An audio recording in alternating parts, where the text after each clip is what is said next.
Today, let's discuss a topic that I think is really interesting, and that is it worth it to put a 14 karat gold nib into one of Lamy's less expensive pens? So, Lamy makes a series of inexpensive pens, from the Safari to the All-Star to the Lux. There's a Studio, there's this Aeon. I'm sure I'm missing a bunch of others, CP1, etc. So they all come with this basic Lamy steel nib. Lamy also makes a 14 karat gold nib that costs about $100. So the question is it worth it to buy the nib and swap it into one of Lamy's cheaper pens that comes with the steel nib? So before we talk about Lamy's 14 karat nib, I wanted to take this opportunity as an excuse to talk a little bit about the Lamy Safari, because this is a pen that is near and dear to me. It was the first fountain pen that I've ever owned, and it is my preference for an entry-level or starter fountain pen. And I still use my original Safari, which is a charcoal one, quite often. And I'm hoping to do a video on that particular Safari and tell you why I like that pen so much. But let's talk about the Safari. So the Safari retails for $37, I believe, is the retail price. The street price is $25 to $30, depending on where you buy it. And it is on the expensive side for what you get. So it is a simple plastic pen, does not come with a converter, and it has a steel nib. And for that price, let's just say you can get more than that. But one thing I do respect about the Safari is that it is an honest pen. It is very robust, very comfortable to use.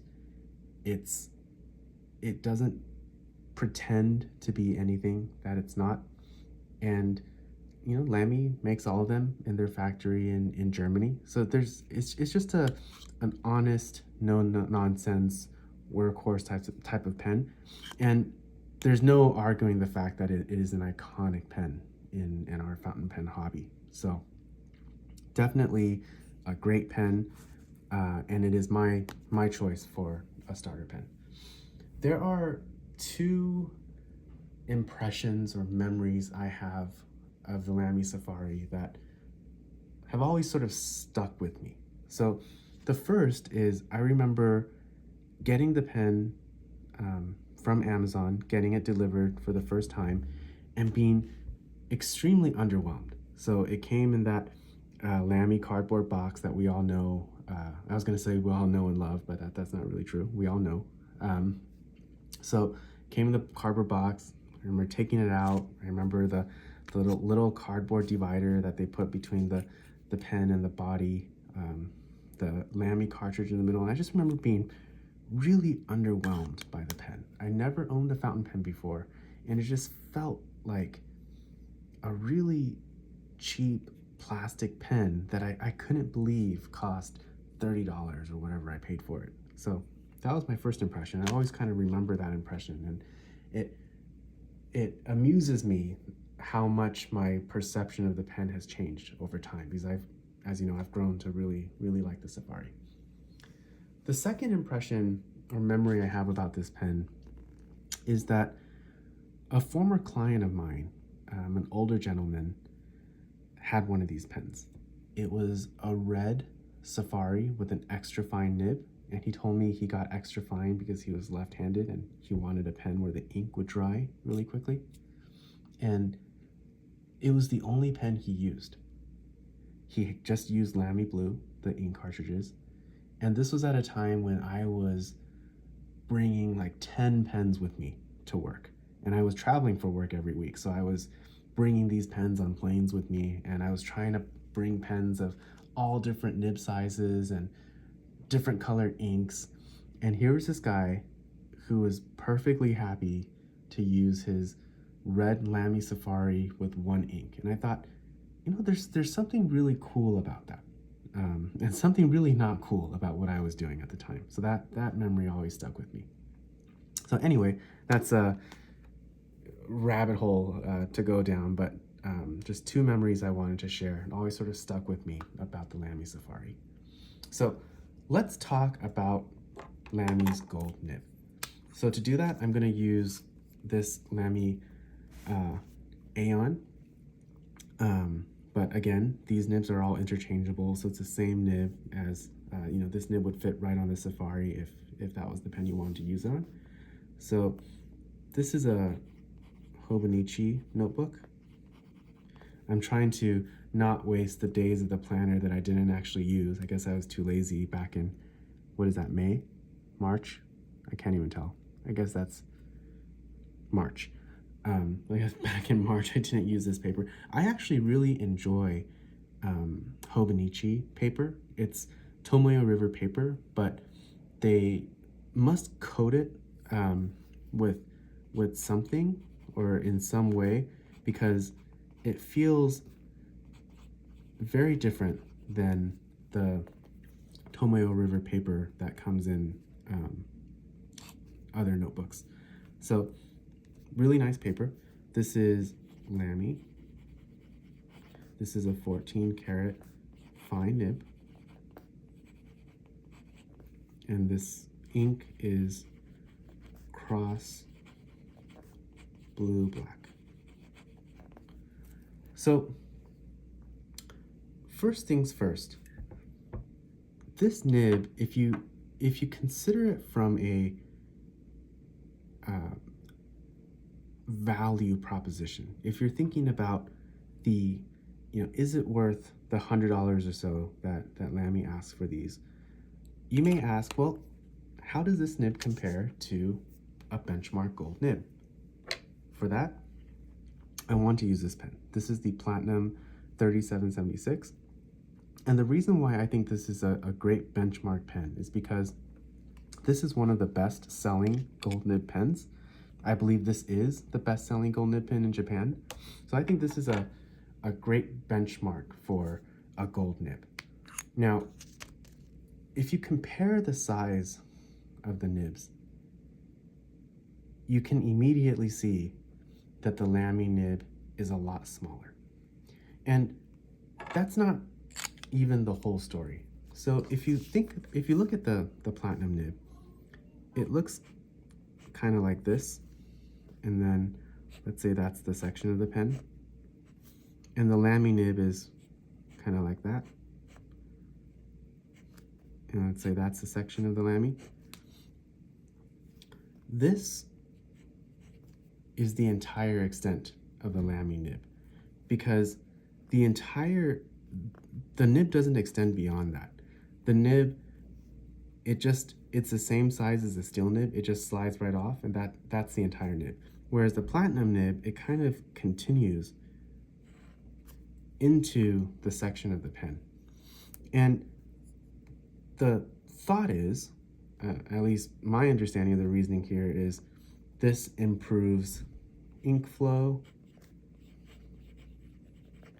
and also the feel of the pen, because the gold material, that if you have a larger nib, in theory it will feel smoother to the hand, not from a feedback perspective, but just in terms of the vibrations transmitting through the pen. If you have a bigger nib, it's technically supposed to be a more luxurious writing experience. So that's sort of why you want a bigger nib, plus it sort of looks cool.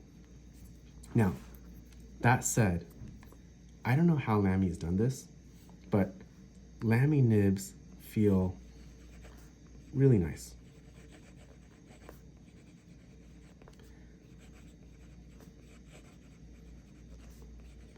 I have to excuse my writing, I have a tripod sort of in my way here.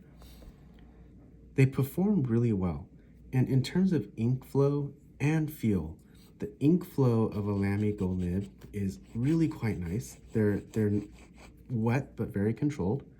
And in terms of the feel, it is very smooth, much smoother than a Lamy steel nib, for example. And I wouldn't say they give anything up to the nib on a Platinum 3776. And you can also see the softness of the nib and the sort of the flow. You get really nice shading from the ink. This is a blue black, so it might be a little hard to see, but you can definitely see the different tones of the ink when you write with this Lamy nib. So even though on first glance it doesn't seem like you're getting as good of a deal because you're not getting as much gold, I think the Lamy nib is okay. You know, it's all right in my book. It somehow performs really well without having the extra nib material. And I feel that's actually really on brand for Lamy. So Lamy has that whole, you know, Bauhaus, simplistic design language, and I think their 14 karat gold nib is on brand. I think it looks pretty cool and it performs really well. So I'm okay with the fact that you know, you're not necessarily getting as much gold for the price. Now, is it worth putting in an inexpensive pen like the Safari? So on first pass, you know, if you do a bit of a gut check, it might seem kind of crazy to spend $100 upgrading a $30 pen. But in my mind, the reason why I personally feel it is worth it is that if you really like the Lamy Safari, like I do, and you enjoy the aspects of the pen in terms of the durability, you enjoy the clip of this pen, or like the All-Star or the Luxe, or you enjoy the size of the Aeon.